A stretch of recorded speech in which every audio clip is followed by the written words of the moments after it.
Mis 3 hijos ingratos decidieron deshacerse de mí de una vez por todas.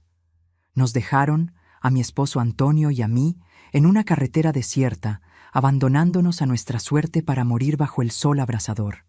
Ustedes son una carga que ya no podemos soportar, dijeron, antes de acelerar el Mercedes negro y desaparecer en el horizonte. Días después, cuando el secreto que guardábamos con 7 llaves salió a la luz, fueron ellos quienes regresaron, humillados e implorando perdón.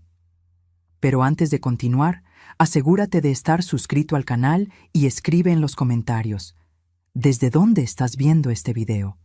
Nos encanta saber hasta dónde llegan nuestras historias. Todo comenzó un jueves por la mañana. Estaba en la cocina preparando café para todos, como lo había hecho durante más de 40 años.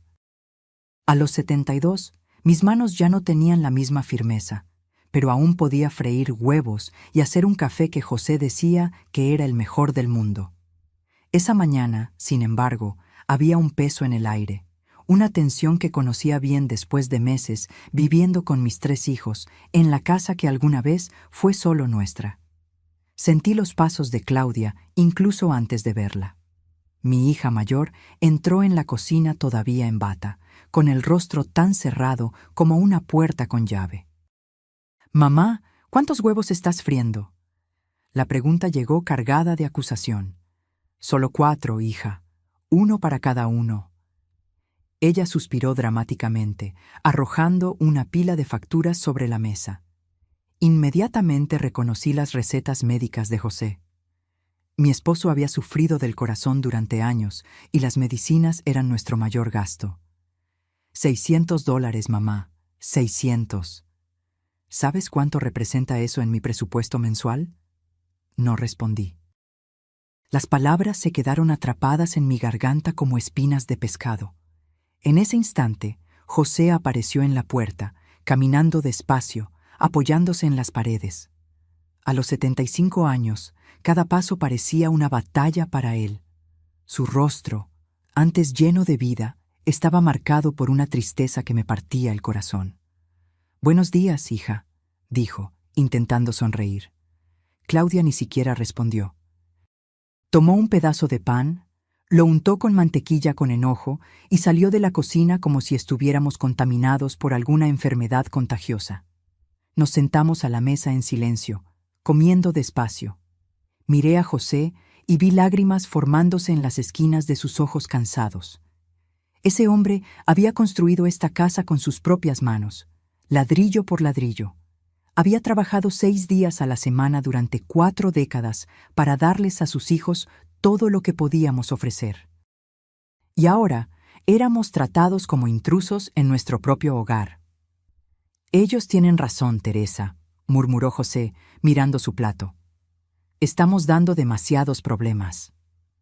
Antes de que pudiera responder, Ricardo entró en la cocina, todavía con su uniforme del turno de noche en la fábrica. Mi hijo del medio siempre había sido el pacificador, el equilibrado, pero su rostro mostraba el mismo cansancio, la misma irritación que veía en Claudia.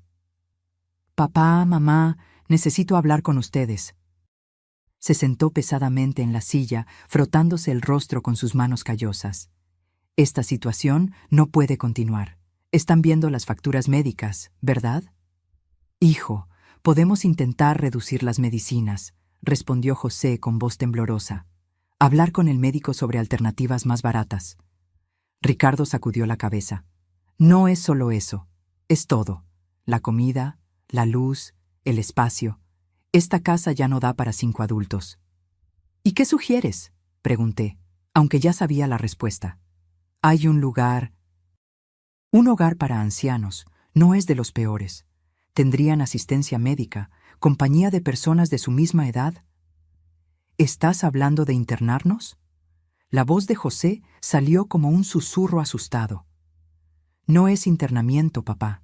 Es una oportunidad para que tengan una vida más adecuada para su edad». Sentí que el mundo se me venía abajo. Esta casa guardaba nuestros recuerdos, nuestros sueños, el olor de nuestros hijos cuando eran pequeños. Cada rincón contaba la historia de una vida entera de trabajo y amor. Fernando, nuestro hijo menor de 34 años, apareció en la puerta, todavía en pijama a pesar de que ya eran más de las 11 de la mañana. ¿Están hablando del asilo? Ya era hora. Ya no puedo dormir con la tos de papá por las madrugadas. No es un asilo, corrigió Ricardo sin mucha convicción. Da igual el nombre. Mi novia ni siquiera quiere venir aquí. Le da vergüenza. Vergüenza. La palabra me golpeó como una bofetada. Nuestra existencia avergonzaba a la gente. José se levantó lentamente y salió al pequeño jardín trasero. Sabía que iba a llorar donde nadie pudiera verlo. Siempre había sido así. Guardaba el dolor para proteger a los demás. Necesitamos una respuesta pronto, dijo Claudia, regresando a la cocina ya vestida para ir a trabajar. Ya agendé una visita al hogar para mañana. En las semanas siguientes, la atmósfera en casa se volvió insoportable. Los hijos ya no hablaban con nosotros más allá de lo estrictamente necesario. Entraban y salían como huéspedes irritados en un hotel de mala calidad. José casi no comía, perdiendo peso visiblemente. Yo me despertaba todas las mañanas con un nudo en el estómago, presintiendo que algo terrible estaba a punto de suceder. Y sucedió un martes, mientras yo estaba tendiendo ropa en la cuerda. Escuché voces susurradas en la sala y me acerqué silenciosamente. ¿Está todo arreglado? Era la voz de Claudia. ¿Vienen a buscarlos esta tarde? Sí, respondió Ricardo, todo acordado con la gente del hogar. ¿Y si no quieren ir? Preguntó Fernando. Irán, afirmó Ricardo con una frialdad que me heló la sangre, porque no tienen otra opción. ¿Les explicaron que es temporal? Preguntó Claudia. Claro que no es temporal. Fernando se rió en voz baja. ¿Conoces a algún anciano que haya regresado del asilo? Mi mundo se derrumbó en ese instante. Me apoyé en la pared para no caer. Planeaban deshacerse de nosotros para siempre, como muebles viejos que ya no combinaban con la decoración. Corrí al jardín, donde José regaba sus plantas con movimientos mecánicos. José, susurré agarrando su brazo. Vienen a buscarnos hoy. Ellos no van a visitarnos más después. José dejó caer la manguera al suelo. El agua continuó fluyendo, empapando sus pies. ¿Sin siquiera avisarnos?, murmuró, la voz saliendo como un gemido. Ya no nos quieren, José, nunca más. Nos abrazamos allí mismo, llorando como niños perdidos. Una vida entera de sacrificios, y así era como terminaba. 2 horas después, llegó la gente del hogar de ancianos. 2 mujeres con uniformes blancos, sonrisas profesionales, palabras dulces y vacías.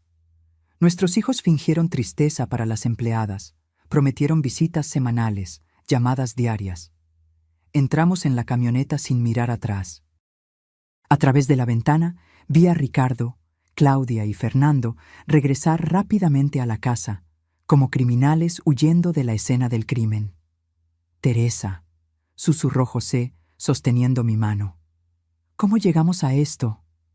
No tenía respuesta, solo lágrimas silenciosas que corrían mientras la camioneta se alejaba de la casa que construimos con tanto amor. En ese momento, no sabíamos que el destino estaba a punto de lanzar su propio golpe de justicia. Escondido en la vieja billetera de José, entre fotos antiguas y tarjetas amarillentas, había un sobre que lo cambiaría todo. El hogar de ancianos era exactamente como temía. Un edificio antiguo con olor a desinfectante y orina apenas disimulados por aromatizantes baratos.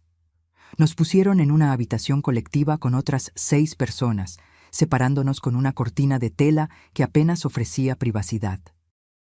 Era un lugar donde la gente iba a morir lentamente, abandonada por las familias que juraron amarlos hasta el final. Las noches eran las peores. El gemido constante de los otros ancianos, el llanto ahogado en las almohadas, los llamados a los hijos que nunca vendrían. José casi no comía, se consumía a simple vista. Lo observaba todas las mañanas, viendo cómo su cuerpo se encogía, cómo sus ojos perdían el brillo día tras día. Teresa, susurró la tercera noche, cuando pensé que ya estaba dormido. No voy a aguantar estar aquí. Sostuve su mano debajo de la sábana áspera. Estábamos en camas separadas, pero estirábamos los brazos para mantener ese contacto que, después de 50 años de matrimonio, era tan necesario como el aire. Lo sé, mi viejo. Yo tampoco. ¿Llamaron los chicos?, preguntó, aunque ya sabía la respuesta. No, respondí, sintiendo el dolor en las palabras. No llamaron. Pasó una semana, luego otra. Ninguna llamada, ninguna visita. Era como si hubiéramos muerto para nuestros hijos en el momento en que entramos en esa camioneta. Las empleadas evitaban nuestras miradas cuando preguntábamos si había algún recado para nosotros. En la tercera semana, José tuvo una crisis durante la madrugada. Me desperté con su gemido ahogado y lo encontré apretándose el pecho, con el rostro contraído por el dolor. «¡José!», grité, saltando de la cama para ayudarlo. «¡Socorro! ¡Que alguien nos ayude!». La enfermera de turno tardó casi 10 minutos en aparecer. Cuando finalmente llegó, tenía la mirada aburrida de quien ya ha visto esa escena muchas veces. «Debe ser solo una indigestión», dijo, sin siquiera examinarlo bien. «No es indigestión», insistí. «Tiene problemas del corazón. Necesita ir a un hospital». Después de mucha insistencia, llamaron a una ambulancia. Esperé sola en la sala de emergencias durante horas, con las manos temblando de miedo y rabia. Intenté llamar a mis hijos, pero ninguno contestó. Dejé mensajes desesperados, implorando que vinieran. Nadie vino. El médico apareció alrededor de las 5 de la mañana, con el rostro serio. Doña Teresa, su esposo, tuvo un infarto. Logramos estabilizarlo, pero su estado es delicado. ¿Va a sobrevivir? Apenas podía formular la pregunta. Por ahora sí, pero necesitará cuidados intensivos en los próximos días.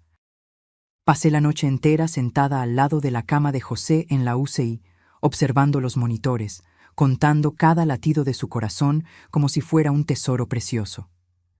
De vez en cuando abría los ojos y trataba de sonreírme, pero pronto volvía a dormir bajo el efecto de los medicamentos. A la mañana siguiente, aún sin noticias de los hijos, fui al baño del hospital a lavarme la cara. Estaba exhausta, despeinada, con los ojos hinchados de tanto llorar. Mientras me secaba el rostro, noté mi reflejo en el espejo y no reconocí a la mujer que me devolvía la mirada. Parecía una extraña, alguien que había envejecido décadas en solo unas semanas. Volviendo a la habitación, encontré a una joven enfermera revisando los signos vitales de José. «¿Usted es la esposa?», preguntó, con una amabilidad que me tomó por sorpresa. «Sí, estamos casados desde hace 50 años». Ella sonrió, ajustando la almohada de José con cuidado. «Eso es hermoso. Raramente vemos parejas que hayan estado juntas tanto tiempo». Algo en la forma en que hablaba, en cómo cuidaba a José, me conmovió profundamente. Era el primer gesto de humanidad genuina que recibíamos en semanas. «¿Cómo se llama?», pregunté. «Clara», respondió. «Clara Oliveira». En los días siguientes, Clara se convirtió en nuestro ángel guardián en el hospital. Siempre aparecía en la habitación, incluso cuando no estaba asignada a cuidar de José. Traía una palabra amable, ajustaba las sábanas, a veces incluso me traía un café cuando notaba que no me había movido en horas. Un día, mientras José dormía, se sentó a mi lado. «Doña Teresa, disculpe la intromisión, pero ¿sus hijos no vienen a visitarlos?». Sacudí la cabeza, sintiendo que el nudo en mi garganta se apretaba. Ellos nos pusieron en un hogar de ancianos y nunca más aparecieron». Clara se quedó en silencio por unos momentos, sus ojos llenos de lágrimas. «Sabe, mi mamá trabaja como cuidadora de ancianos. Las historias que cuenta son desgarradoras». «Lo entiendo», respondí, aunque en realidad no lo entendía. ¿Cómo podía alguien entender el dolor de ser abandonado por los propios hijos? En realidad, mi esposo, Paulo, y yo hemos estado hablando mucho sobre eso últimamente. No comprendí de inmediato a dónde quería llegar. ¿Sobre qué, exactamente? Sobre cuánto nos gustaría tener abuelos en nuestras vidas. Los míos murieron cuando yo era pequeña, y los padres de Paulo viven en el extranjero. Extrañamos esa sabiduría, esa presencia que solo los mayores pueden ofrecer. Me quedé en silencio, insegura de qué responder. Clara continuó, vacilante. Tenemos una habitación extra en casa. No es gran cosa, pero es acogedora. Y yo trabajo aquí en el hospital. Puedo vigilar la salud de su José. Paulo tiene una pequeña tienda de reparaciones. Trabaja en casa. Nunca estarían solos. Mi corazón comenzó a latir más rápido. ¿Era posible que esta joven, prácticamente una extraña, estuviera ofreciendo lo que nuestros propios hijos nos habían negado? Clara, ¿estás invitándonos a vivir con ustedes? Ella se sonrojó, de repente avergonzada. Disculpe si parezco entrometida. Es que, bueno, Paulo y yo lo hemos hablado mucho. Creemos que podríamos ayudarnos mutuamente. Ustedes tendrían un hogar y nosotros tendríamos la familia que siempre quisimos. Las lágrimas corrieron libremente por mi rostro. No sabía qué decir. Era un milagro en medio de la desesperación, un faro en la oscuridad en la que se había convertido nuestra vida. Esa noche, cuando José se despertó más lúcido, le conté sobre la oferta de Clara. Vi sus ojos llenarse de lágrimas, la primera luz de esperanza iluminando su rostro en semanas. Ellos ni siquiera nos conocen, Teresa, susurró. ¿Por qué harían eso por nosotros? Tal vez existan personas buenas en el mundo, después de todo, respondí, sosteniendo su mano. Personas que ven valor donde nuestros propios hijos solo vieron una carga. Una semana después, cuando José recibió el alta, no regresamos al hogar de ancianos. Clara y Paulo vinieron a recogernos al hospital. Paulo era un joven alto y delgado, con una sonrisa fácil y manos callosas por el trabajo. Nos recibieron en su pequeño pero impecable apartamento, donde habían preparado una habitación especialmente para nosotros, con una cama de matrimonio, cortinas floreadas e incluso un florero con violetas en la ventana. No es mucho, pero es nuestro hogar, dijo Paulo, ayudando a José a acomodarse, y ahora es su hogar también. Esa primera noche, acostada al lado de José en la cama suave, sentí una paz que no experimentaba en meses.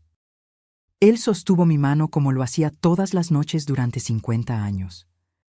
Teresa, susurró en la oscuridad, quizás Dios no nos ha abandonado por completo, después de todo. Sonreí, aunque él no podía verme en la oscuridad. Quizás no, mi viejo, quizás no. Los días que siguieron fueron de adaptación y descubrimientos. Clara trabajaba en el hospital en turnos de 12 horas, pero siempre llegaba a casa con una sonrisa, preguntando cómo había sido nuestro día. Paulo trabajaba en el pequeño taller que había montado en el garaje del edificio, reparando aparatos electrónicos. A veces, José bajaba para estar con él, observando su trabajo, conversando sobre los tiempos en que él también reparaba cosas en casa. Comencé a cocinar de nuevo, algo que siempre me encantó hacer. Preparaba el almuerzo para todos, hacía pasteles y panes que Paulo y Clara devoraban con elogios sinceros. Por primera vez en mucho tiempo me sentía útil, valorada. Una tarde, mientras lavaba los platos del almuerzo, encontré algo en el bolsillo de la vieja chaqueta de José que había apartado para lavar. Era un sobre amarillento con el membrete de un bufete de abogados. Parecía haber estado allí mucho tiempo, olvidado. Lo abrí con cuidado y comencé a leer el contenido. Mi corazón casi se detuvo. Mis manos temblorosas apenas podían sostener los papeles. Leí y releí cada palabra, incrédula. Según ese documento, mi padre, fallecido hacía más de 10 años, había dejado una herencia sustancial que estaba siendo administrada por un bufete de abogados. Habían intentado contactarnos varias veces en la antigua dirección, sin éxito. La herencia incluía 10 propiedades en el centro de la ciudad, todas alquiladas, y una cantidad en efectivo que, con los intereses acumulados, superaba los $20 millones. 20 millones. Más dinero del que José y yo jamás soñamos tener en toda nuestra vida de trabajo. Me senté en la silla de la cocina, con las piernas temblando.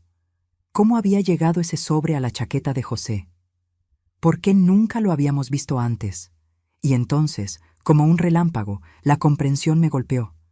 Las cartas debieron haber llegado a nuestra antigua casa, cuando ya estábamos viviendo con nuestros hijos.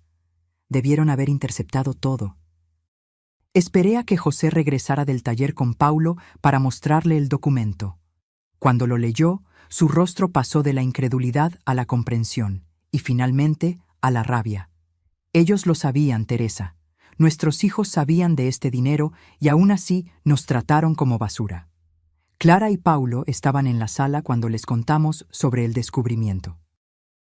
La reacción de ellos no fue de codicia o cálculo, como quizás lo hubiera sido la de muchas personas al descubrir que estaban albergando a dos ancianos de repente millonarios. Fue de indignación genuina por la injusticia que habíamos sufrido. «Necesitan contactar a ese abogado de inmediato», dijo Clara, tomando el teléfono. «Mañana mismo iremos a su oficina». A la mañana siguiente, entramos en la oficina del doctor Méndez, un señor de cabello canoso y lentes de montura dorada. Nos recibió con una expresión de alivio. «Señor José y doña Teresa, por fin. Hemos estado tratando de localizarlos durante años. Incluso contratamos a un investigador privado, pero no pudo encontrarlos después de que dejaron la antigua residencia». «Nuestros hijos», dijo José, con voz temblorosa por la rabia contenida. «Debieron haber interceptado las cartas». El abogado se ajustó los lentes, visiblemente incómodo. «Es posible».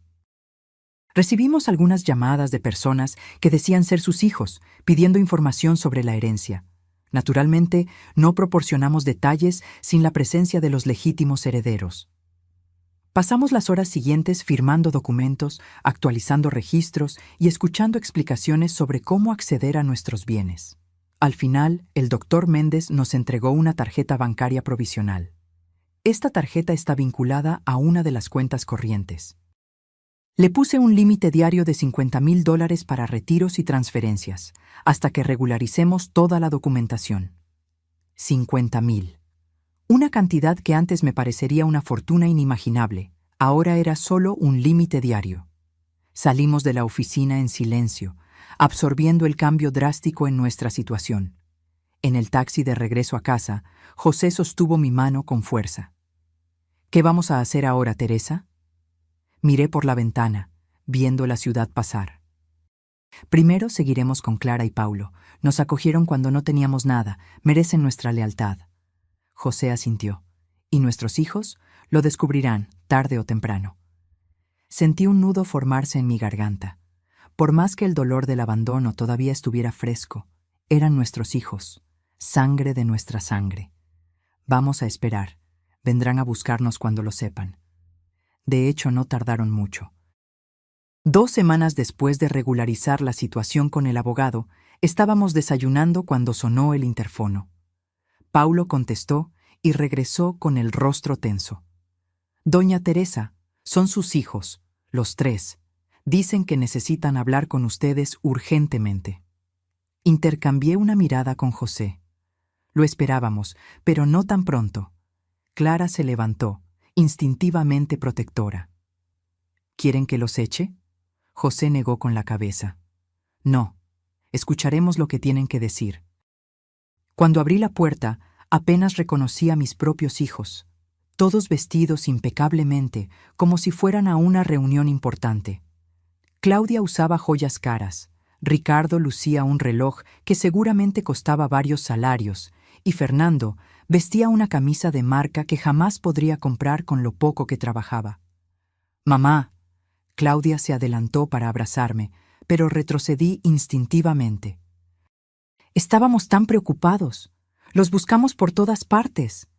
La mentira salió tan fluida de sus labios que casi la creí, si no fuera por la expresión calculadora en sus ojos que nunca pudo ocultarme. «¿Buscaron dónde?», preguntó José con una calma que ocultaba la tormenta interior. ¿En el hogar de ancianos donde nos abandonaron? Ricardo asumió su tono conciliador de siempre. Papá, hubo un malentendido. Fuimos a visitarlos una semana después, pero nos dijeron que se habían escapado. ¿Y no pensaron en llamar a la policía? ¿A los hospitales? ¿No les preocupó que pudiéramos estar muertos en la orilla de alguna carretera? Los tres se miraron, incómodos. La verdad, continuó José, es que solo están aquí porque se enteraron del dinero. Un silencio pesado cayó sobre la sala. Finalmente, Claudia soltó un suspiro teatral. Está bien, seamos honestos. Sí, supimos de la herencia. Y vinimos porque queremos resolver esta situación como familia. ¿Como familia? Fue mi turno de hablar, la voz temblorosa de emoción contenida. ¿La misma familia que nos tiró como basura? ¿Que interceptó nuestras cartas durante años? ¿Que planeó abandonarnos para siempre en un hogar de horrores? Fernando, siempre el más impaciente, intervino. Miren, nos equivocamos. ¿Está bien? Todo el mundo se equivoca. Pero somos sus hijos. Este dinero es de la familia. Familia. La palabra sonaba como una broma cruel. ¿Saben quién es familia? Clara y Paulo. Dos jóvenes que no nos conocían de nada, pero nos acogieron cuando estábamos solos y desesperados, que nos cuidaron cuando José casi muere de tristeza y abandono. Ellos son familia. Clara y Paulo, que observaban la escena discretamente en un rincón de la sala, parecieron avergonzados por el reconocimiento. Ricardo los estudió con una mirada calculadora. ¿Así que es eso? ¿Cambiaron a sus propios hijos por dos extraños oportunistas que obviamente están detrás de la herencia? Paulo dio un paso adelante, con el rostro rojo de indignación. Nosotros ni siquiera sabíamos de esta herencia hasta hace 2 días, cuando ellos mismos nos contaron. Acogimos a sus padres porque es lo que hace la gente decente. Claudia soltó una risa amarga. ¡Qué conmovedor! Pero seamos realistas. Este dinero le pertenece a nuestra familia, no a extraños que aparecieron de repente. Observé a mis hijos, tratando de encontrar algún rastro del amor que alguna vez creí que sentían por nosotros. No encontré nada más que codicia y cálculo. En contraste, miré a Clara y Paulo, quienes nos habían dado un hogar cuando no teníamos nada que ofrecer a cambio. La decisión ya estaba tomada incluso antes de que me diera cuenta. Tienen razón en un punto, dije finalmente. El dinero le pertenece a la familia, y nosotros elegimos cuál es nuestra familia ahora. Los rostros de mis hijos se contorsionaron en expresiones de shock y rabia. Ricardo fue el primero en recuperar la compostura. Mamá, no puedes estar hablando en serio. Somos sus hijos, su sangre. Sangre, murmuró José. ¿De qué sirve la sangre cuando no hay amor? Fernando, siempre el más explosivo, se adelantó amenazadoramente. ¡No pueden hacer esto! Este dinero es nuestro por derecho. Paulo se puso entre nosotros y Fernando, protegiéndonos instintivamente. Creo que es hora de que se vayan. No sin antes resolver esto, gritó Claudia. Vamos a demandar. Vamos a probar que no están en condiciones mentales de administrar este dinero. Aquello fue la gota que colmó el vaso. La idea de que pudieran intentar declararnos incapacitados solo para poner sus manos en la herencia mostró cuán bajo estaban dispuestos a llegar. Salgan de nuestra casa, dije, con la voz más firme que jamás había tenido. Ahora. Los tres se quedaron inmóviles por un momento, conmocionados por mi determinación.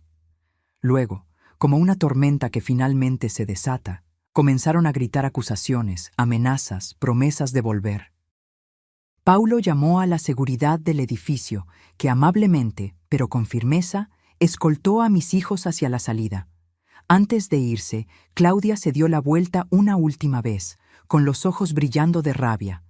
Esto no se va a quedar así, se van a arrepentir. Cuando la puerta finalmente se cerró, sentí que mis piernas flaqueaban. José me abrazó y lloramos juntos, no por las amenazas, sino por la muerte definitiva de las últimas ilusiones que aún manteníamos sobre nuestros hijos. Esa noche, acostada al lado de José, reflexioné sobre el rumbo que nuestra vida había tomado. ¿Hicimos todo mal, José? ¿Fracasamos como padres? Él suspiró profundamente, acariciando mi cabello canoso. No, Teresa. Dimos amor, educación, valores. Ellos eligieron su camino. No podemos culparnos por eso. ¿Y ahora qué? ¿Qué haremos con tanto dinero?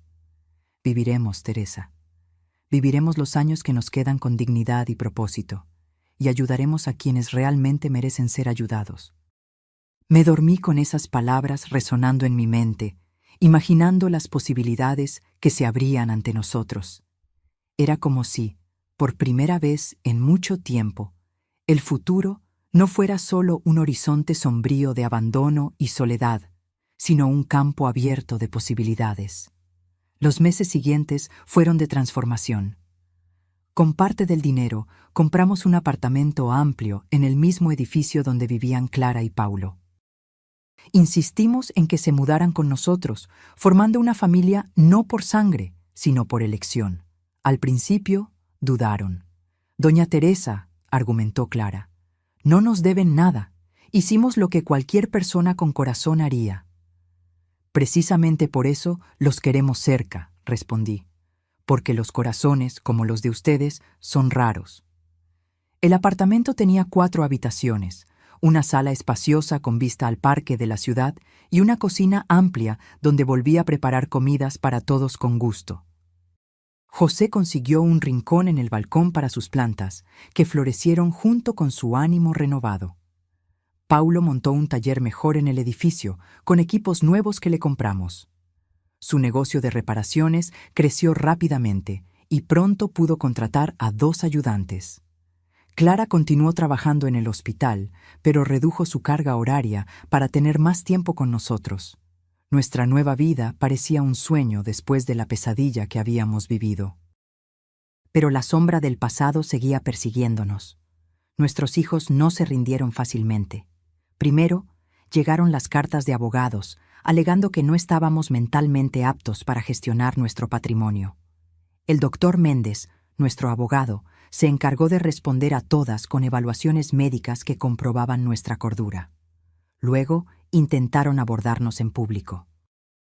Un día, mientras hacíamos compras en el centro comercial, Claudia apareció como por casualidad, fingiendo sorpresa al encontrarnos. «¡Mamá! ¡Papá! ¡Qué maravillosa coincidencia!». José me apretó la mano con fuerza y Clara instintivamente se puso a nuestro lado. Paulo, que empujaba el carrito de compras, se detuvo como si estuviera frente a una serpiente venenosa. «¿Qué quieres, Claudia?», pregunté sin rodeos. Ella intentó mantener la sonrisa forzada, aunque sus ojos revelaban la rabia contenida.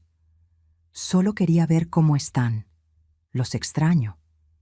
«Extrañas nuestro dinero, querrás decir», respondió José con una franqueza que me sorprendió.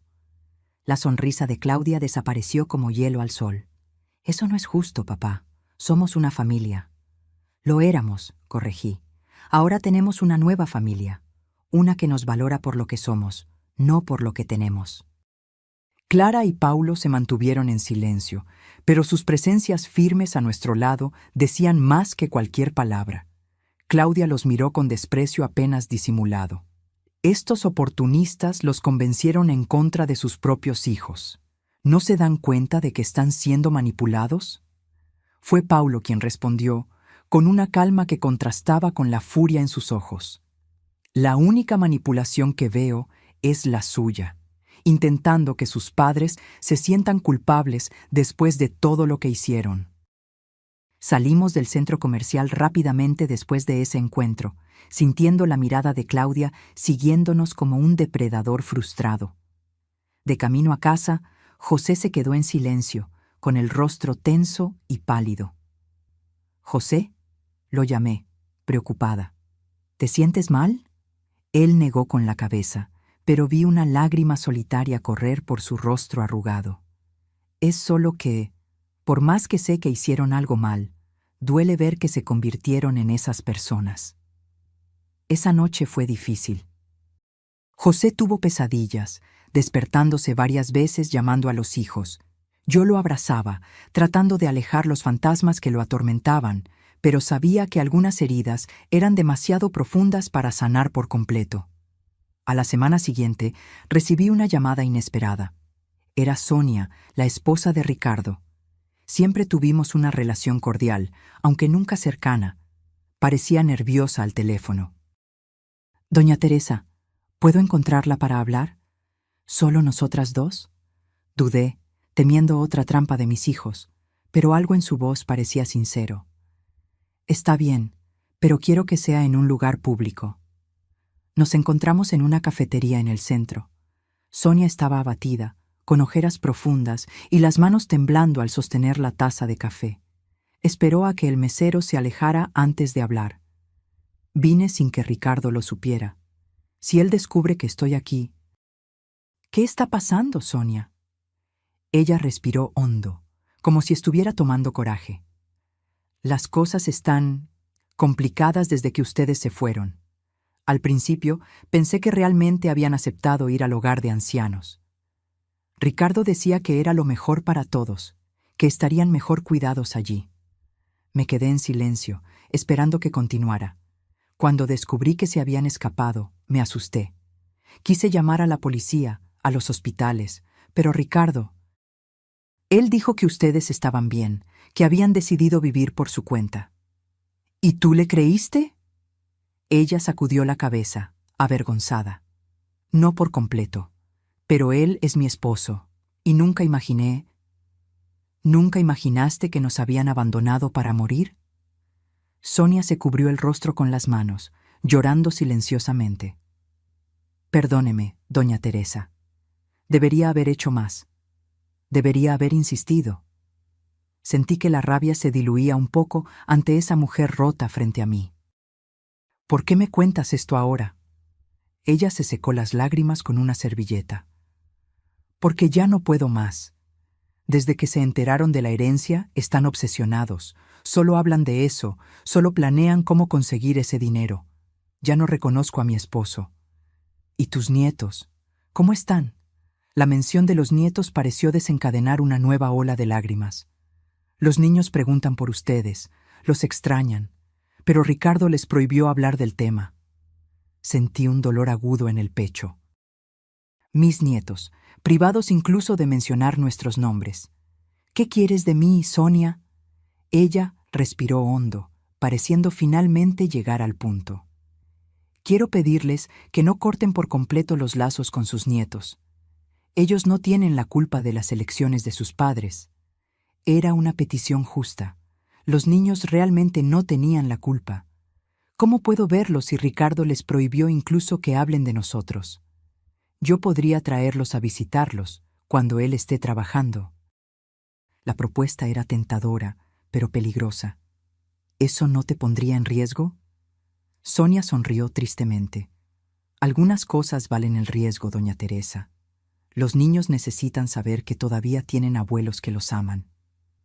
Después de casi una hora de conversación, acordamos que Sonia traería a los nietos a visitarnos el siguiente domingo, mientras Ricardo estaría en un partido de fútbol con sus amigos.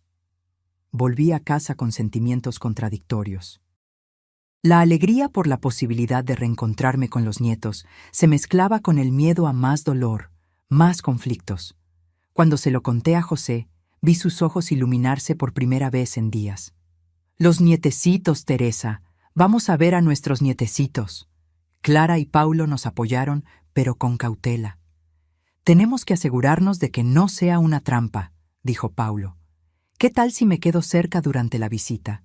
Solo para garantizar». El domingo acordado, arreglé el apartamento como si fuera a recibir a autoridades importantes. Hice galletas, pastel de chocolate, compré refrescos, preparé dulces. José caminaba de un lado a otro, nervioso como un adolescente antes de su primera cita. Cuando sonó el timbre, mi corazón casi se sale por la boca. Paulo abrió la puerta, cauteloso. Sonia entró con Miguel, de 10 años, y a Niña, de 7. Los niños parecían confundidos e intimidados. «¿Abuela?» Miguel llamó vacilante, buscándome con los ojos. No pude contener las lágrimas. Abrí los brazos y los dos corrieron hacia mí, hundiendo sus rostros en mi pecho como lo hacían cuando eran más pequeños. José se unió al abrazo, riendo y llorando al mismo tiempo. «Abuelo, ¿por qué desaparecieron?», preguntó a Niña con esa sinceridad cruel de los niños. «Papá dijo que ya no querían vernos». José tragó saliva, luchando para que la rabia no se le notara. «Eso no es verdad, mi princesa. Nunca dejamos de amarlos, nunca». Miguel, siempre más observador, miraba alrededor con curiosidad. «Esta casa es muy genial. ¿Es de ustedes?». «Sí», respondí, agradecida por el cambio de tema. «¿Quieren verla?». Las horas siguientes fueron de pura alegría. Les mostramos el apartamento, les contamos historias, jugamos juegos de mesa que habíamos comprado especialmente para la ocasión. Los niños devoraron los dulces y pidieron más. Clara y Paulo se integraron naturalmente, como si ya fueran parte de la familia desde hace años.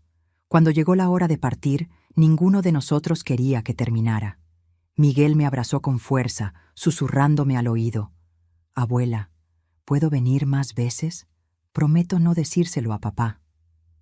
Mi corazón se encogió. «Claro que sí, mi amor. Esta casa siempre estará abierta para ustedes».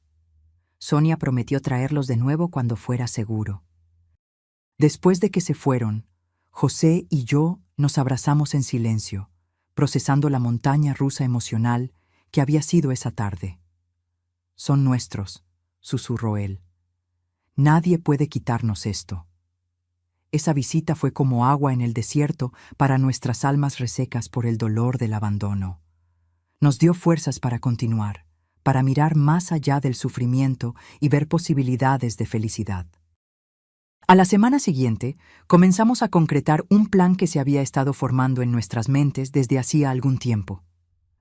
Usando parte de la herencia, compramos una casa grande en las afueras de la ciudad, con un terreno amplio y aireado.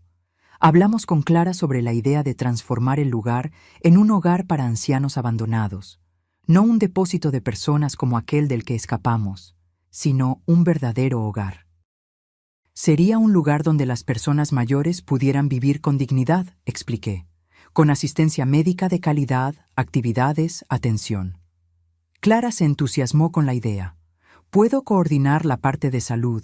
Conozco enfermeros y cuidadores que serían perfectos para este proyecto». Paulo sugirió que la casa tuviera un taller para los ancianos que quisieran mantenerse activos. Muchos todavía tienen habilidades increíbles y solo necesitan un espacio para ejercerlas. Así nació el Hogar Nueva Vida, nuestro proyecto de retribución.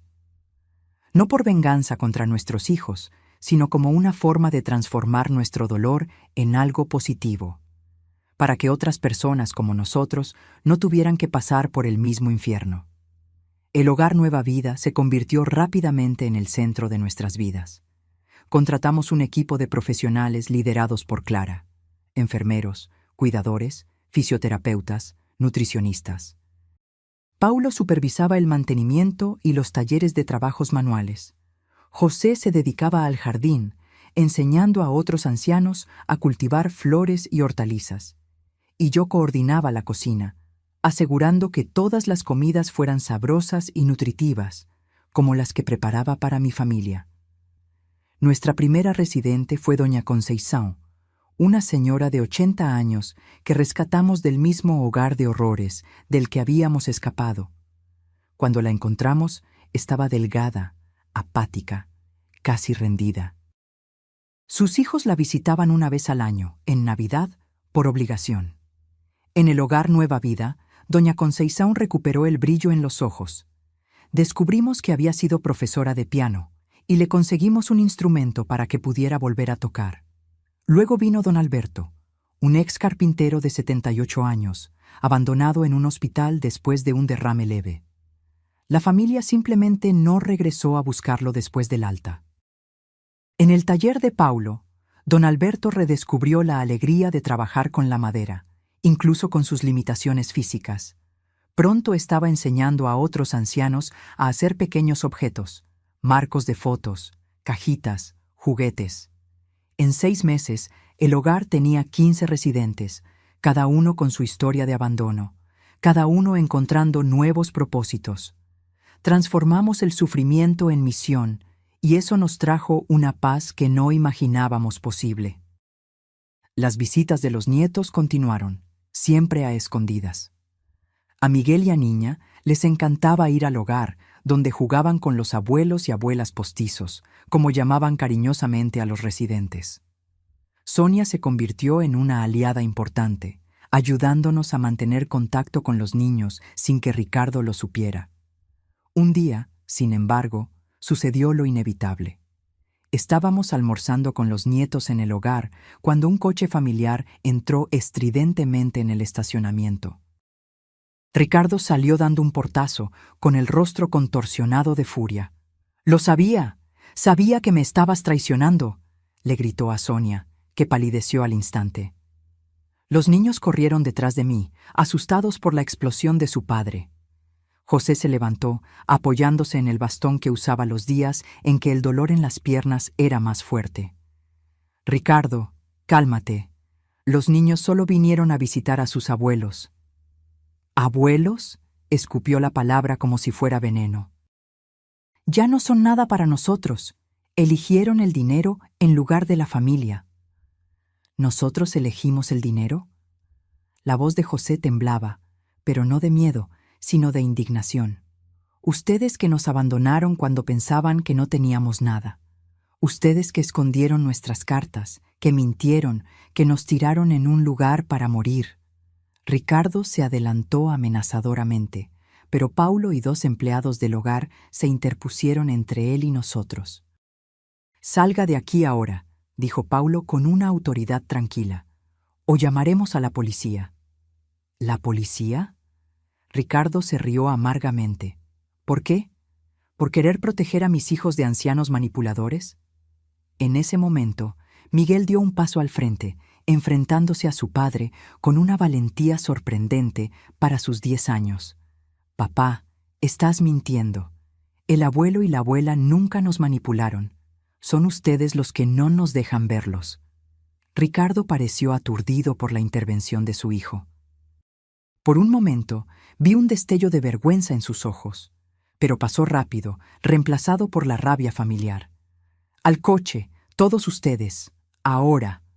Los niños lloraron, implorando quedarse un poco más.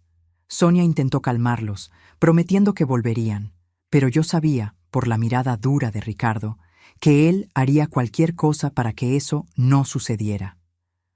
Antes de irse, Ricardo se detuvo en la puerta, señalándonos con el dedo como una amenaza.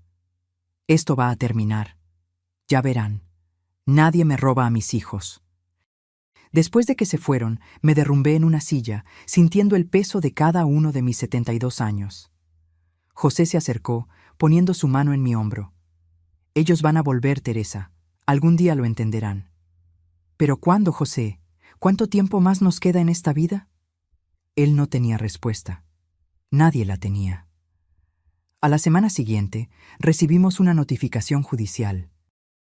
Ricardo estaba pidiendo la custodia exclusiva de los hijos, alegando que Sonia era mentalmente inestable por llevarnos a los niños a escondidas. También solicitaba una orden de restricción que nos impediría ver a los nietos. El doctor Méndez, nuestro abogado, intentó tranquilizarnos. «Esto es claramente una represalia. Ningún juez impedirá que los abuelos vean a sus nietos sin un motivo muy serio». Pero yo no estaba tan segura. Había visto el odio en los ojos de Ricardo. Él haría cualquier cosa para lastimarnos, incluso si eso significaba usar a sus propios hijos como armas. La audiencia fue programada para el mes siguiente. Nos preparamos lo mejor que pudimos, reuniendo testimonios sobre nuestro carácter, sobre la calidad del hogar Nueva Vida, sobre lo bien que los niños eran tratados durante las visitas. Mientras tanto, no tuvimos más noticias de Sonia o de los nietos. Ricardo había cortado todas las comunicaciones, cambiando incluso los números de teléfono. En la víspera de la audiencia, estábamos en la cocina de nuestro apartamento, tratando de distraernos con los preparativos para la cena. Clara y Paulo habían salido a comprar los ingredientes que faltaban. El interfono sonó y José fue a contestar. ¿Quién es?, preguntó cauteloso, como nos habíamos acostumbrado a hacer desde los incidentes con los hijos. Soy yo, papá, Fernando. Intercambiamos miradas de sorpresa y aprensión. Fernando, nuestro hijo menor, el más distante de los tres, nunca nos había buscado desde la ruptura. ¿Qué quiere?, le susurré a José. No lo sé. Dice que necesita hablar con nosotros urgentemente. Dudé. Una parte de mí quería negarle la entrada, protegernos de más dolor. Pero otra parte, la que nunca dejó de ser madre, quería ver a mi hijo. Quería creer que tal vez, solo tal vez, algo había cambiado. Déjalo subir, decidí finalmente. Fernando parecía diferente cuando entró en el apartamento. Más delgado, con ojeras profundas, el cabello despeinado. Ya no tenía esa arrogancia juvenil que siempre lo había caracterizado. Mamá, papá, murmuró, pareciendo incapaz de continuar. ¿Qué quieres, Fernando?, pregunté, manteniendo distancia emocional y física. Se hundió en el sofá, pareciendo de repente exhausto. Yo no sé por dónde empezar. José se sentó en el sillón frente a él, mirándolo directamente a los ojos. ¿Qué tal por el principio? ¿Por qué nos abandonaron en ese lugar? Fernando bajó la cabeza, pasándose las manos por el cabello en un gesto nervioso que reconocí de su infancia. Fue idea de Claudia, al principio. Dijo que ustedes daban mucho trabajo, que costaban demasiado. Ricardo estuvo de acuerdo de inmediato. Dijo que era la solución más lógica. Yo dudó. Solo seguí lo que ellos decían. Siempre fue así. ¿Y las cartas?, pregunté. ¿Las cartas sobre la herencia que escondieron de nosotros durante años? Fernando levantó la mirada, sorprendido. ¿Ustedes saben eso? Claro que lo sabemos. ¿Cómo creen que descubrimos lo del dinero? Él respiró hondo. Fue Claudia quien encontró la primera carta. Se la mostró a Ricardo y ellos decidieron guardarla. Yo solo me enteré cuando ustedes ya estaban en el hogar de ancianos. Y aún así, no hiciste nada, observó José, sin acusación en la voz, solo constatando un hecho. No, admitió Fernando. No hice nada. Un silencio pesado cayó sobre nosotros. El aire parecía denso, con décadas de resentimientos, traiciones, omisiones. ¿Por qué estás aquí ahora?, pregunté finalmente. Fernando sacó un sobre arrugado del bolsillo de su chaqueta. Ricardo está planeando algo. Algo para tratar de quitarles el dinero de todos modos. Lo oí hablando con un abogado sobre... Dudó de nuevo. Sobre probar que ustedes son mentalmente incapaces. Sentí un escalofrío helado recorrer mi espalda. ¿Cómo pretende probar eso? Estamos perfectamente cuerdos. Tiene un médico dispuesto a firmar informes falsos.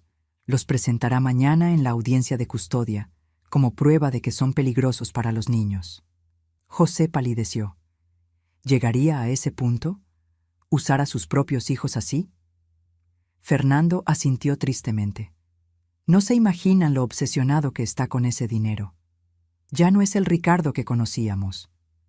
Miré el sobre en sus manos. ¿Qué es esto? Pruebas, grabaciones de él discutiendo el plan, copias de los correos electrónicos intercambiados con el médico, incluso un borrador del informe falso. Tomé todo de su computadora anoche. Tomé el sobre con manos temblorosas. ¿Por qué?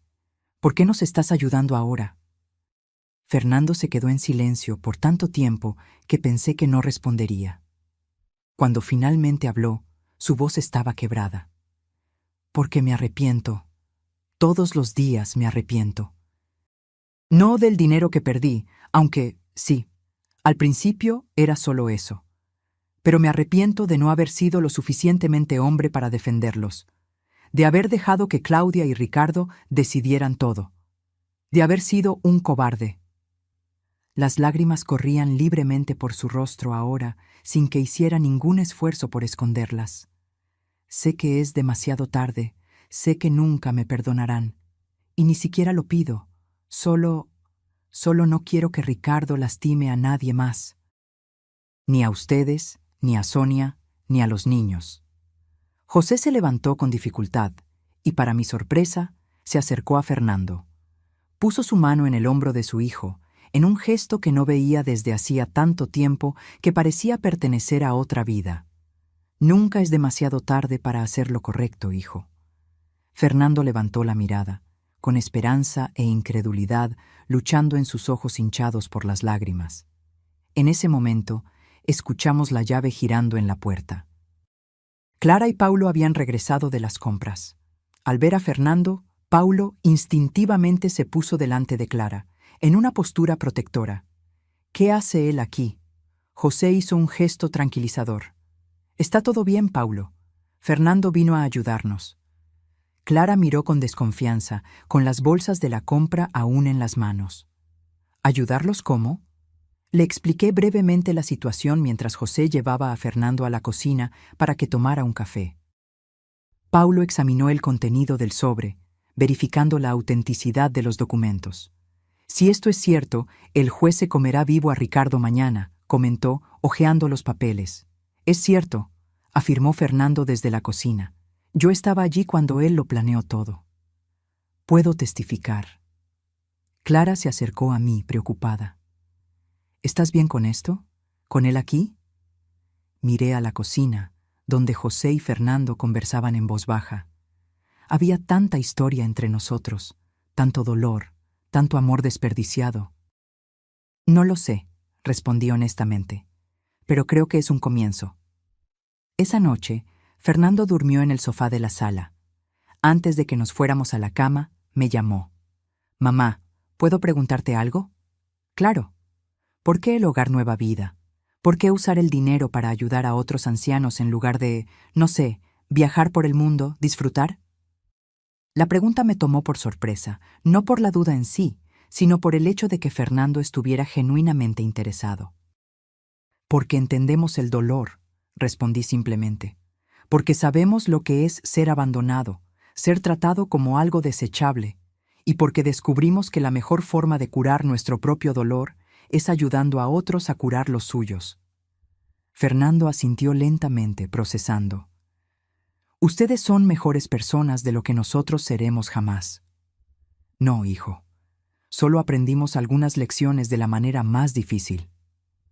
A la mañana siguiente, entramos en el tribunal preparados para la batalla. El doctor Méndez había trabajado toda la noche, incorporando las nuevas evidencias al proceso. Fernando caminaba con nosotros, nervioso, pero decidido. Ricardo ya estaba allí con su abogado, mostrando esa confianza de quien está seguro de la victoria. Cuando vio a Fernando a nuestro lado, su expresión se transformó en puro shock, seguido rápidamente por rabia. «¡Traidor!», siseó cuando pasamos por él. Fernando mantuvo la cabeza en alto, sin responder a la provocación. La audiencia comenzó con las alegaciones de Ricardo, que pintó un cuadro de abuelos mentalmente inestables, potencialmente peligrosos para los niños. Su abogado presentó el famoso informe médico, hablando con la autoridad de quien tiene pruebas irrefutables. Cuando llegó nuestro turno, el doctor Méndez se levantó con calma. En lugar de refutar directamente las alegaciones, pidió permiso para llamar a un testigo sorpresa. Fernando Méndez, hijo de los demandados y hermano del demandante. El juez, un hombre de mediana edad con ojos cansados pero atentos, autorizó con un gesto. Fernando caminó hasta la silla de los testigos, temblando visiblemente. Hizo el juramento y miró directamente al juez, evitando la mirada asesina de Ricardo. «Señor Fernando», comenzó el doctor Méndez, ¿puede contarnos sobre las verdaderas intenciones de su hermano en este proceso? Durante la hora siguiente, Fernando desgranó toda la trama: el abandono deliberado en el hogar de ancianos, la intercepción de las cartas sobre la herencia y, finalmente, el plan de Ricardo para declararnos incapaces basándose en informes médicos fraudulentos. Presentó los correos electrónicos, las grabaciones, documentos que probaban cada una de sus afirmaciones. Ricardo se ponía más rojo a cada minuto, casi echando espuma por la boca de rabia. Su abogado intentó interrumpir varias veces, alegando que las pruebas eran inadmisibles, pero el juez mantuvo el orden en el tribunal. Finalmente, Fernando llegó a la parte más difícil del testimonio, su propia participación. «Yo también soy culpable», declaró con voz quebrada. «No tuve el coraje de impedirlo, no defendí a mis padres cuando lo necesitaban. Permití que fueran abandonados y maltratados. Y ahora estoy aquí no para redimirme, sé que eso es imposible, sino para impedir que se haga más daño». Cuando terminó, el silencio en la sala era absoluto. El juez se quitó los lentes, frotándose los ojos como si tratara de procesar todo lo que acababa de escuchar. «En 30 años en la magistratura», dijo finalmente, «raramente he visto un caso de tanta crueldad contra personas mayores. Y viniendo de hijos, es simplemente repugnante». Se volvió hacia Ricardo, que parecía haberse encogido físicamente durante el testimonio de su hermano. «Señor Ricardo Méndez, estoy desestimando su petición de custodia exclusiva y orden de restricción. Además, estoy remitiendo este caso al Ministerio Público para investigar posibles crímenes contra personas mayores y fraude procesal. Le sugiero encarecidamente que consiga un buen abogado criminalista». Ricardo se levantó furioso. «No puede hacer eso. Ellos tienen nuestro dinero». «Señor Méndez», la voz del juez tronó, «una palabra más y lo detendré por desacato. Esta audiencia ha terminado». Salimos del tribunal en estado de shock y alivio. En el estacionamiento encontramos a Sonia con Miguel y a Niña, esperando ansiosamente. «¿Y bien?», preguntó ella, sosteniendo a los niños de las manos. «Ganamos», respondí simplemente. Miguel y a Niña corrieron a abrazarnos. Detrás de nosotros, Fernando observaba la escena con una expresión de dolor y arrepentimiento. «Tío Fernando», gritó Miguel, notando su presencia, «¿viniste a ver a la abuela y al abuelo también?». Fernando se acercó vacilante, mirándome como si pidiera permiso. Asentí levemente. «Sí, Miguel, vine para quedarme». En los meses que siguieron, nuestra familia pasó por una reconstrucción lenta y delicada. Fernando comenzó a trabajar en el hogar Nueva Vida, inicialmente solo ayudando a Paulo en las tareas de mantenimiento. Se mantenía distante de los otros residentes, como si no se sintiera digno de socializar. Poco a poco, sin embargo, fue abriéndose. Su primer avance significativo sucedió con don Alberto, el ex carpintero. Un día, los encontré a los dos en el taller, encorvados sobre una pieza de madera. Don Alberto explicaba pacientemente cómo hacer un tallado específico, y Fernando lo observaba con una concentración que no veía desde que él era un niño, aprendiendo a andar en bicicleta. «La mano todavía me tiembla un poco», decía don Alberto, «pero a la madera no le importa. Ella espera». Fernando asintió, absorbiendo no solo la técnica, sino la filosofía detrás de ella. Observé discretamente desde la puerta, sintiendo un nudo en la garganta. Mi hijo menor, que siempre había sido el más inquieto, el más impaciente, aprendiendo sobre paciencia con un anciano que había sido abandonado, al igual que nosotros. «¿Mamá?». Fernando me vio e inmediatamente pareció avergonzado, como si lo hubieran atrapado haciendo algo mal. «Estoy tratando de aprender». «Continúa», lo animé. «Don Alberto es el mejor maestro que podrías tener». El anciano sonrió, mostrando los pocos dientes que le quedaban. «Su hijo tiene talento, doña Teresa. Buenas manos para la madera». Los dejé trabajando y me fui a la cocina del hogar, donde supervisaba el almuerzo de los residentes. José estaba en el jardín, como siempre, ahora acompañado por 3 o 4 ancianos que se habían convertido en sus aprendices en el arte del cultivo. Clara llegó corriendo, entusiasmada con una noticia. «Doña Teresa, la Secretaría de Asistencia Social aprobó nuestra solicitud. El Hogar Nueva Vida ahora es oficialmente reconocido como institución de utilidad pública». La abracé, feliz por el logro. Significaba más que un reconocimiento. Significaba que podíamos expandirnos, recibir a más ancianos, ofrecer más servicios. «Su sueño está creciendo», comentó Clara, observando a los residentes que conversaban animadamente en la sala de estar. Mira cuánto bien están haciendo. Nuestro sueño, corregí. Sin ti y Paulo, esto nunca habría salido del papel. Por la noche, regresamos a nuestro apartamento. Fernando ahora vivía en un pequeño estudio en el mismo edificio, tratando de reconstruir su vida lejos de la influencia tóxica de sus hermanos. Ocasionalmente cenaba con nosotros, aún cauteloso, como si pisara sobre huevos, temiendo el rechazo en cualquier momento. «¿Qué tal tu día?», le pregunté mientras le servía la sopa que había preparado. Fernando dudó, revolviendo el líquido humeante con la cuchara. «Bueno, don Alberto me está enseñando a hacer una caja de joyas. Dice que puedo regalársela a alguien especial cuando la termine». «Eso es maravilloso», comentó José. «Siempre pensé que tenías habilidad para los trabajos manuales, desde pequeño». Fernando pareció sorprendido. «¿De verdad?». «Claro. ¿Recuerdas esa casita de pájaros que hiciste en la escuela? Era la mejor de la clase». Una sonrisa tímida apareció en el rostro de mi hijo. Esos pequeños momentos de reconexión, de recuerdos compartidos, eran preciosos, como piedras en un camino que estábamos reconstruyendo, paso a paso. «Hoy tuve noticias de Sonia», comenté, cambiando de tema. «Parece que Ricardo no está cooperando mucho con las visitas de los nietos». La sonrisa de Fernando desapareció. Siempre ha sido terco, y ahora con el proceso criminal está más amargado que nunca.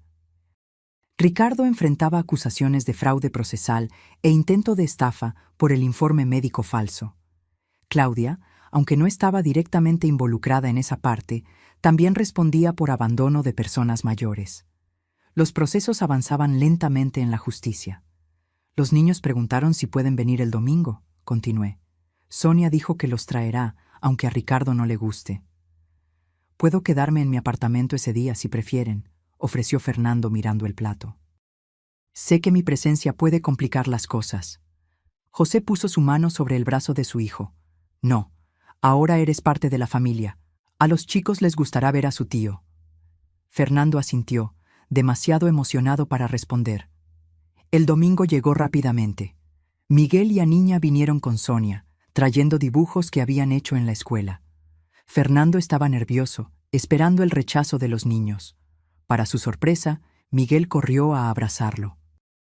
«Tío Fernando, la abuela dijo que estás haciendo juguetes de madera.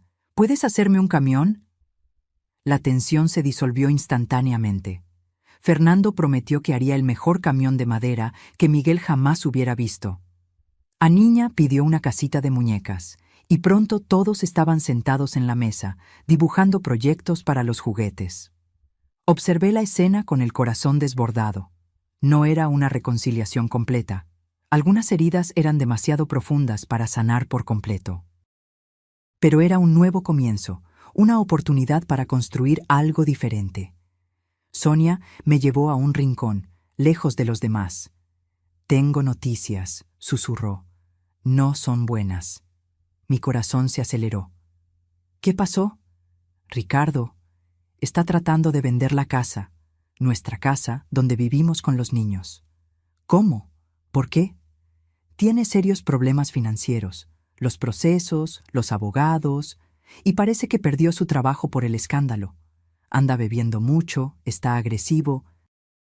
Sentí una punzada de culpa que intenté alejar. Ricardo se había buscado eso con sus elecciones. «¿Tienen a dónde ir? Si necesitan...». Sonia me interrumpió con un gesto. «No estoy pidiendo dinero, doña Teresa. Solo quería que lo supiera. Las cosas se están desmoronando para él. Para todos nosotros, en realidad». Miré a los niños jugando con Fernando y José, inocentes en medio de una guerra de adultos. «¿Qué vas a hacer?». Ella suspiró profundamente. «Estoy pensando en separarme. Ya no es el hombre con el que me casé. Está consumido por el odio, por la obsesión». La abracé instintivamente. «Si necesitas cualquier cosa, aquí estamos». Cuando le conté la conversación a José, más tarde, se quedó pensativo. «Ricardo siempre fue demasiado orgulloso», comentó. «Ese orgullo lo va a destruir si no cambia». «¿Qué podemos hacer?». José miró por la ventana, hacia la ciudad iluminada. Nada, lamentablemente. Cada uno tiene que encontrar su propio camino. Nosotros les ofrecimos nuestro perdón, nuestra puerta abierta.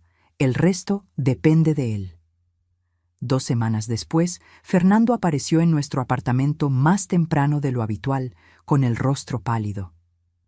«¿Qué pasó?», pregunté, reconociendo de inmediato los signos de perturbación. «Es Ricardo», respondió sentándose pesadamente. «Sufrió un accidente. Está en el hospital». José bajó el periódico que estaba leyendo. «¿Qué tipo de accidente?»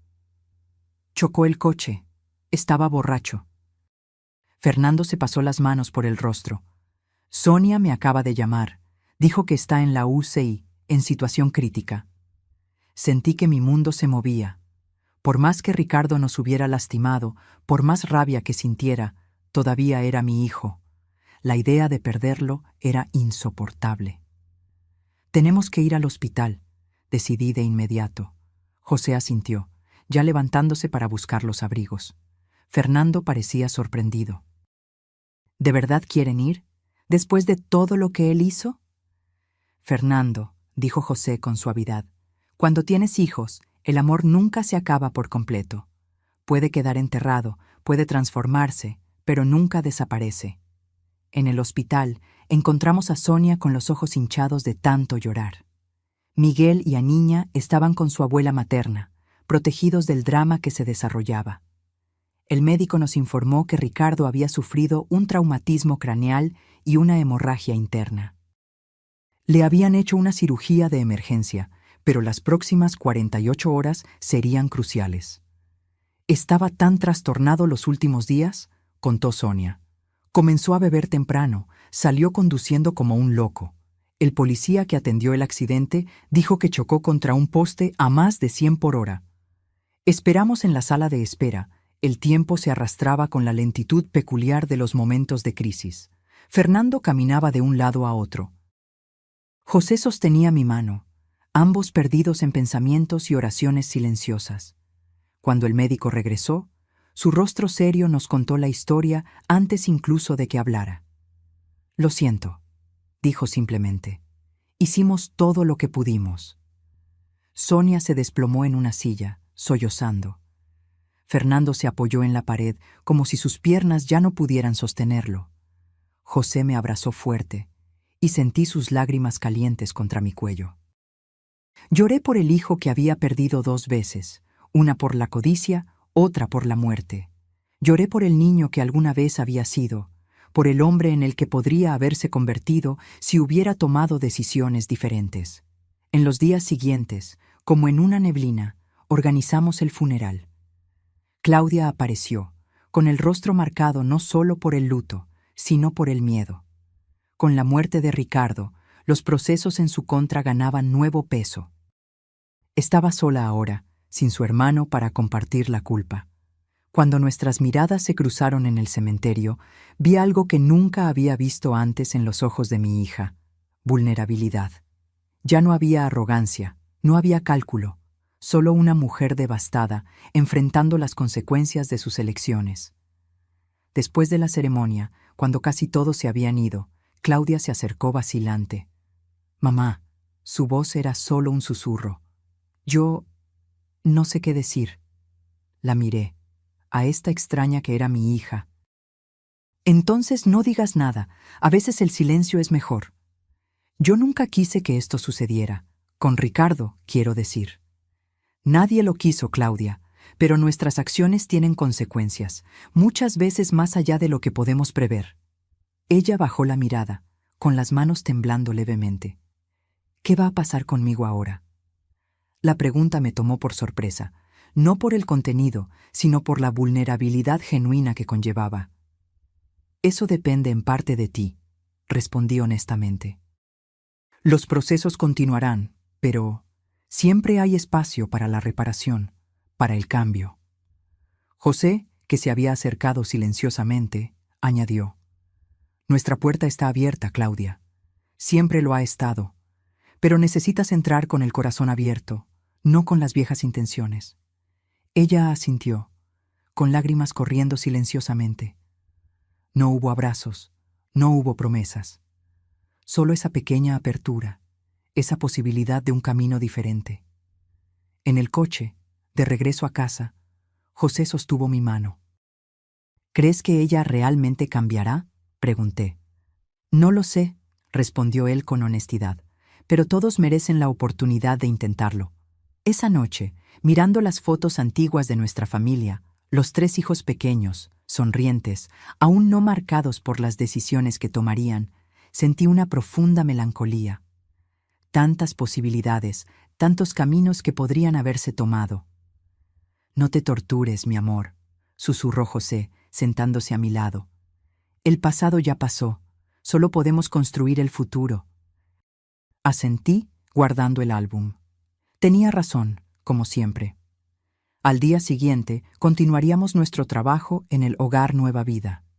Continuaríamos acogiendo a Fernando en su viaje de redención. Continuaríamos ofreciendo a Claudia la posibilidad de reconciliación. Continuaríamos siendo abuelos para Miguel y a Niña, apoyo para Sonia. Continuaríamos viviendo, amando, perdonando. Porque al final descubrí que esa es la verdadera riqueza, no los millones en nuestra cuenta bancaria, sino la capacidad de transformar incluso las peores heridas en algo que sana a nosotros mismos y a los demás. Han pasado 3 años desde la muerte de Ricardo. Años de transformaciones, curaciones y nuevos comienzos. El Hogar Nueva Vida ha crecido, acogiendo ahora a 30 ancianos. Compramos la casa de al lado y expandimos las instalaciones, creando un ala especializada para personas mayores con demencia y Alzheimer. Clara coordinaba un equipo de 15 profesionales, implementando prácticas innovadoras de cuidado. Fernando encontró su propósito en la carpintería. Lo que comenzó como terapia personal se transformó en vocación. Creó un taller para enseñar el oficio no solo a los ancianos del hogar, sino a jóvenes en situación de vulnerabilidad social. Decía que era su forma de reparación, ayudar a unir generaciones que normalmente no se encontrarían. Claudia, contra todas las expectativas, también encontró su camino hacia la redención. Los primeros meses fueron difíciles.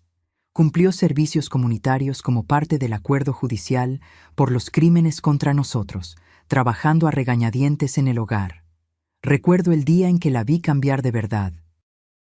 Estaba ayudando a doña Conceição a comer cuando la anciana tuvo un lapsus de memoria y confundió a Claudia con su propia hija, que rara vez la visitaba.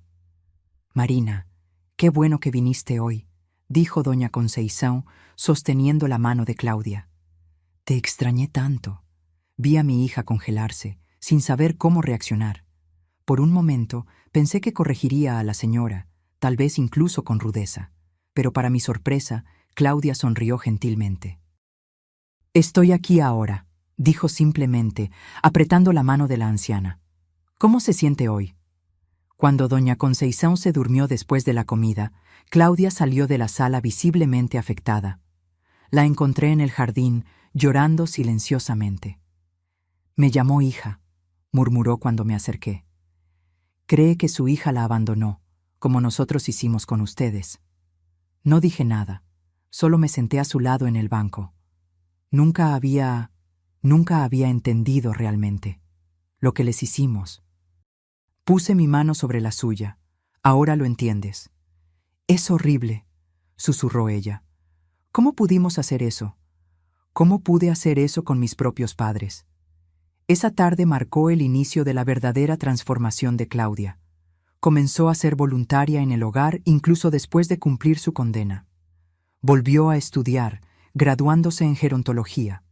Hoy coordina un programa de apoyo a cuidadores familiares, ayudando a personas que enfrentan el desafío de cuidar a parientes ancianos en casa. Nuestra relación nunca volvió a ser lo que era antes. Algunas fracturas son demasiado profundas para sanar por completo. Pero encontramos un nuevo equilibrio, un respeto mutuo nacido del dolor compartido y de la sanación buscada juntas. Sonia se mudó a un apartamento cerca del nuestro con Miguel y a Niña. Los niños crecieron teniendo abuelos presentes, viniendo a visitarnos casi a diario después de la escuela. Miguel, ahora con 13 años, pasaba horas en el taller con Fernando, aprendiendo los secretos de la carpintería. Aniña, a los 10, prefería el jardín, donde ayudaba a José a cultivar flores y verduras que abastecían la cocina del hogar. José y yo, a los 75 y 72 años, encontramos una paz que nunca imaginamos posible después del trauma del abandono. Usamos la mayor parte de la herencia para crear una fundación que financia hogares para ancianos éticos en todo el país, estableciendo estándares rigurosos de cuidado y dignidad. Una tarde de domingo estábamos todos reunidos para el almuerzo, José y yo, Fernando y su novia Mariana, una enfermera que conoció en el hogar, Claudia, que venía sola, todavía no lista para nuevas relaciones, Sonia con los niños, Clara y Paulo con su hija pequeña, Elena. La mesa estaba llena, las conversaciones eran animadas, las risas de los niños, una escena que parecía imposible años atrás. Después del almuerzo, mientras los demás conversaban en la sala, José me llamó al balcón. El atardecer pintaba el cielo de naranja y rosa, una vista que nunca dejaba de emocionarme. «¿En qué estás pensando?», pregunté, notando su mirada distante. Él sonrió, esa sonrisa que conocía tan bien después de 53 años de matrimonio. «En los viajes. En cómo a veces necesitamos perdernos por completo para encontrar el camino correcto». Apoyé la cabeza en su hombro, sintiendo la comodidad familiar de su cuerpo contra el mío. ¿Quién diría que nuestro peor momento se transformaría en nuestra mayor bendición? El abandono no fue la bendición, corrigió él gentilmente. Fue lo que elegimos hacer con él. En ese momento, con la luz dorada del final de la tarde iluminando su rostro arrugado, José parecía más sabio y hermoso que nunca. Sus manos, ahora más temblorosas por la edad, aún sostenían las mías con la misma firmeza de cuando éramos jóvenes. «¿Sabes qué me da más paz?», continuó. «Ver que rompimos el ciclo. Miguel y Aniña están creciendo viendo el valor de las personas mayores, aprendiendo que el amor no es condicional». Asentí, observando a nuestros nietos a través de la ventana. Miguel le mostraba a Claudia un pequeño tallado de madera que había hecho, y ella lo elogiaba sinceramente. Aniña dibujaba algo en su cuaderno, probablemente otro de los retratos que le gustaba hacer de todos los ancianos del hogar. «Ellos no van a abandonar a sus padres cuando envejezcan», comenté. «Ni a sus propios hijos cuando llegue su turno». José asintió. «Y eso vale más que los 20 millones». Nos quedamos allí, en silencio cómodo, viendo el sol ponerse. Pensando en las lecciones que la vida nos enseñó de la manera más dura, que el verdadero valor no está en el dinero o las posesiones, sino en el amor que damos y recibimos, que las heridas más profundas pueden convertirse en fuentes de sanación, que nunca es demasiado tarde para empezar de nuevo. Una semana después, José tuvo un derrame mientras trabajaba en el jardín del hogar. «Fue rápido y sin dolor», dijeron los médicos. Partió haciendo lo que amaba, rodeado de personas que lo respetaban y admiraban. El funeral fue diferente al de Ricardo. No solo había familia, sino decenas de ancianos del hogar, empleados, vecinos, personas cuyas vidas habían sido tocadas por José de alguna manera. Cada uno tenía una historia que contar sobre su amabilidad, su sabiduría, su capacidad para perdonar incluso las peores ofensas. Fernando organizó que cada anciano del hogar plantara un árbol en memoria de José, creando un pequeño bosque en la parte trasera de la propiedad. «Un lugar donde la gente podrá sentarse y sentir su presencia», explicó, como todos la sentíamos cuando él estaba en el jardín. Claudia coordinó un memorial donde se exhibieron cientos de fotos de José, no solo las antiguas con nuestra familia original, sino principalmente las nuevas, mostrándolo en su misión en el hogar, con la nueva familia que habíamos construido. Los primeros meses sin él fueron los más difíciles de mi vida. Ni siquiera el abandono de los hijos había dolido tanto como esta ausencia definitiva. Cada mañana me despertaba buscando instintivamente su presencia a mi lado, solo para encontrar el vacío. Lo que me salvó fue el propósito que habíamos construido juntos. El hogar, los ancianos, la fundación, nuestra familia reconstruida, todo necesitaba continuar. José lo habría querido así. Una tarde, 6 meses después de su partida, estaba sentada en el jardín que él había creado. Los árboles plantados en su memoria aún eran pequeños, pero ya mostraban los primeros brotes primaverales. Miguel vino a sentarse a mi lado, ahora casi de mi altura. «Abuela», comenzó él vacilante. «¿Puedo preguntarte algo?» «Claro, mi amor». «¿No odias a mi papá por todo lo que hizo?» La pregunta me tomó por sorpresa. Miguel rara vez hablaba de Ricardo, como si el trauma de la pérdida hubiera convertido el tema en tabú. «No, Miguel», respondí honestamente. «No lo odio. Lo odié por un tiempo. Pero descubrí que el odio solo me lastimaba a mí, no a él». «¿Pero cómo pudiste perdonar? ¿Después de todo?» Miré el rostro joven de mi nieto, que ya mostraba rasgos del hombre que sería algún día, y elegí mis palabras con cuidado. Perdonar no significa olvidar o fingir que el daño no sucedió. Significa elegir no dejar que el rencor controle tu vida. Tu padre cometió errores terribles, pero también era una persona compleja, con sus propios dolores y limitaciones. Miguel se quedó en silencio, absorbiendo. Lo que aprendí, Miguel, es que la vida es demasiado corta para vivirla con rabia. Tu abuelo José solía decir que el rencor es como beber veneno esperando que el otro muera. El niño sonrió levemente, reconociendo el tipo de sabiduría que su abuelo solía compartir. «Lo extraño», dijo en voz baja. «Yo también, mi amor, todos los días». Nos quedamos allí sentados, abuela y nieto, compartiendo el silencio cómodo que solo existe cuando hay verdadera comprensión. Observé los árboles jóvenes balanceándose con la brisa ligera y pensé en todas las vidas que aún se beneficiarían de la sombra que algún día ofrecerían, así como tantas personas se beneficiaban del legado que José y yo habíamos construido a partir de nuestro dolor. La vida continúa su ciclo, con pérdidas y ganancias, abandonos y acogimientos, finales y nuevos comienzos. Lo importante, descubrí finalmente, es la elección que hacemos ante cada golpe, ante cada herida, dejar que nos endurezcan y amarguen, o usarlas como fuente de sabiduría y compasión. José y yo elegimos el segundo camino, y aunque él ya no esté aquí para ver los frutos, sé que su esencia vive en cada rincón del hogar Nueva Vida, en cada sonrisa de un anciano que recuperó la dignidad, en cada abrazo de nuestros nietos, en cada gesto de redención de nuestros hijos. Nuestros hijos nos tiraron como basura, creyendo que éramos solo una carga. No sabían que estaban descartando no solo $20 millones, sino el amor más valioso que podrían haber recibido. Algunos aprendieron la lección a tiempo, otros, lamentablemente, no. En cuanto a mí, continúo mi viaje, agradecida por cada día, por cada recuerdo, por cada oportunidad de transformar el dolor en propósito.